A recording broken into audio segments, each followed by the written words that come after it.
La décision qui a été annoncée cette nuit est une décision brutale et infondée. Elle est infondée parce qu'on ne corrige pas des déséquilibres commerciaux en mettant des tarifs. Et les bases de la théorie économique montrent le contraire, surtout d'ailleurs quand les déséquilibres ne prennent pas en compte les services numériques, pour ne citer qu'eux ou d'autres. C'est que l'ampleur et le caractère négatif est avant tout pour l'économie américaine.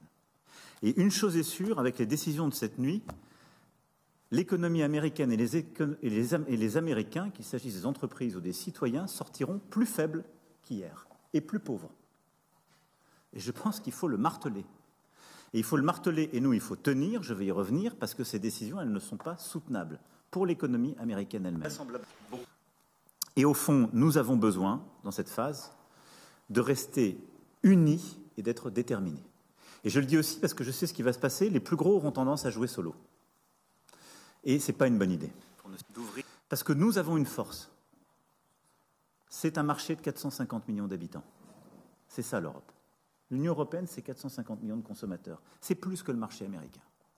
Et donc, si les Européens jouent groupés, c'est-à-dire préparent la réponse, qu'elle est unifiée, qu'elle est proportionnée, mais qu'elle est réelle, mais que derrière, toutes les filières jouent de manière cohérente et qu'il y ait une vraie solidarité de filières, à ce moment-là, nous saurons avoir ce qui doit être notre objectif, qui est le démantèlement des tarifs.